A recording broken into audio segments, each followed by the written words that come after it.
here and buy goods. Wọ́n láwọn ń lọ sí Dubai, wọ́n lọ rajà wá sí Nàìjíríà. Everything. Accurate prophecy. But now, Ṣùgbọ́n báyìí nothing. kò sí nǹkan kan. Yes, I finished. You are not asking yourself, Ẹ wá ń bèèrè ayé léèrè. whom did I offend? Ta ni mo ṣẹ̀? Yes, sir. Because before you can eat now, you are begging. Torí kó o tó lè róúnjẹ jẹ, òun tọrọ ni. All this thing I wear self is my friend Ashley. I'm living in my friend's house. She's the one who is helping me. Hi! Olúwa gbà mí. Olúwa gbà mí. Olúwa gbà mí o. Olúwa gbà mí o Jésù. Olúwa gbà mí o Bàbá.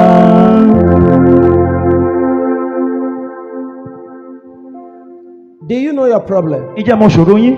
I don't know, sir. Because what I'm seeing now, you are that you are the one that want to disconnect the husband from her. Pé ìwọ ló fẹ́ já ọkọ rẹ̀ gbà lọ́wọ́ rẹ̀.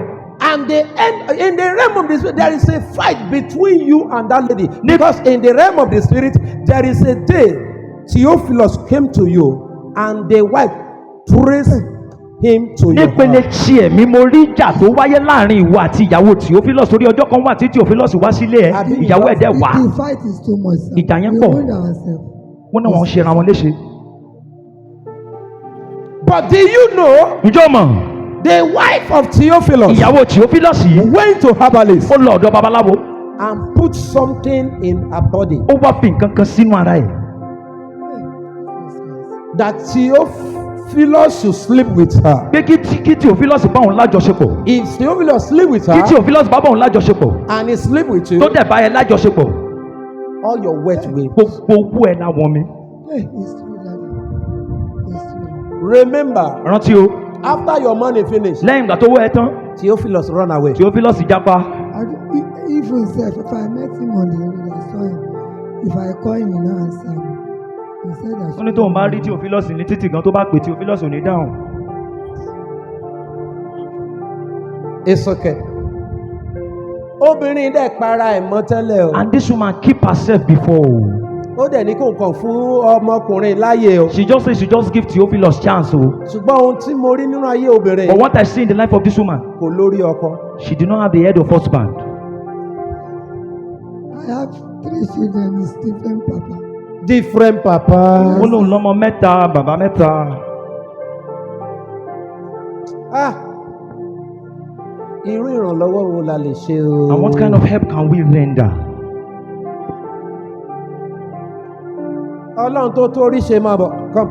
God that do change destiny, you come.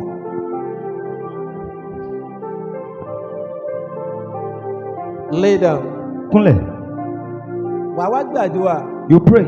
Ogun tó wọnú ayé mi nípa ìbálòpọ̀. The battle that entered into my life through sexual intercourse Ogun ìbálòpọ̀ ló ba ayé ẹ̀jẹ̀ is yìí. the battle of sexual intercourse that destroy your life.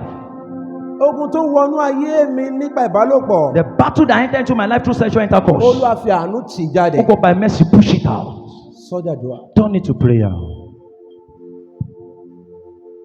Àánú ni mo béèrè, bàbá, àánú ni mo béèrè.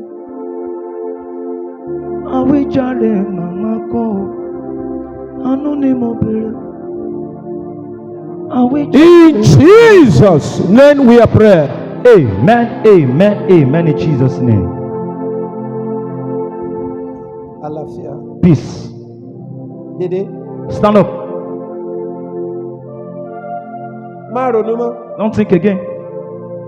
Má ronú mọ́. Don't think again. Ó yẹ kó bèrè ìrònú. And this woman is supposed to think. Ẹ wo àwọn mílíọ̀nù tí mò ń wò. Look at the millions that I'm seeing. Tó dẹ̀ wọ́n mi bẹ́ẹ̀. They sink. Mò ń kà lé ní sí 100. I'm counting from 1 to 100. Ó wọ́ mi. Enter water.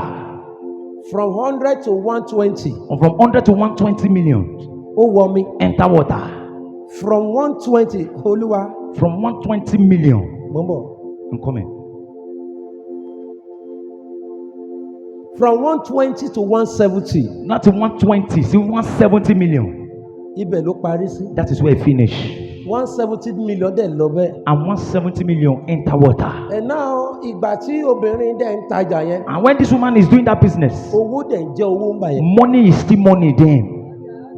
I sold it with house. You sold your Ọlọ́run car. ta ọkọ̀ pẹ̀lú ilé. Yes, because my children want to go to school. You sold everything. Ọlọ́run ta gbogbo ẹ̀ torí àwọn ọmọ ẹ̀ fẹ́ lọ sí school. But you said something that you are caught with your. ṣùgbọ́n ó sọ pé báyìí You don't have a room on your own. Ọlọ́run ò tiẹ̀ ní yàrá kan báyìí. Ó ń bá ọ̀rẹ́ rẹ̀ gbé ní. Aṣọ gan tó wọ̀ gan ó ya ni. I'm selling bananas Yanoba. Ọlọ́run ta ọ̀gẹ̀dẹ̀. Banana on the Na ground. banana you dey sell now. Ọ̀gẹ̀dẹ̀ ló ń tà báyìí. Banana on the ground. Banana. Ọ̀gẹ̀dẹ̀. Selling banana. Banana. If my God raise you again, Tí Ọlọ́run mi bá gbé ẹ dìde lẹ́ẹ̀kan sí, wetin you go do for kí God? ni wàá ṣe fún Ọlọ́run? I will come here to come and thank God and buy something inside this church. I come and do testimony. Come and do testimony. Yes, sir. Ẹ wo bí àgbàlagbà ṣe ń sunkún bí ọmọdé. See how an elderly person is crying like a baby. Come. Ẹ máa bọ̀. Bí àwọn wòlíì ipá rẹ̀ ga. Thank God Ọlọ́run ṣeun. that mommy is not a young girl. Pé ìyá àgbàlagbà ni wọ́n. I want to carry you. Mo fẹ́ gbé wọn pọ̀n. The next 15 days. Láàárín ọjọ́ mẹ́ẹ̀ẹ́dógún. Àpọ̀mọ́ máa wẹ̀yìn. Àpọ̀mọ́ máa wẹ̀yìn. Àpọ̀mọ́ máa wẹ̀yìn. Má jẹ́ ń jábọ́. Àpọ̀mọ́ máa já lulẹ̀. Àpọ̀mọ́ máa já lulẹ̀. Àpọ̀mọ́ máa já lulẹ̀. Má jẹ́ ń jábọ́. Má sọ́lọ́mọ́ ọmọkọ́mọ́ mi o. Àwọn tó ti gbàgbé ẹ tipẹ́tipẹ́. Those that have forgotten you for long. Maziga yaba. Rano As Sabila. I'm about to lay hands on you. Bí mo ṣe fẹ́ gbọ́wọ́ lé yín lórí. Ẹ̀yin ọ̀sà ìdìmú. Usher, hold that well. Gómez máa rántí ẹ. Amen. Settle. Àpọ̀mọ́ máa wẹ̀yìn. Àpọ̀mọ́ máa wẹ̀yìn.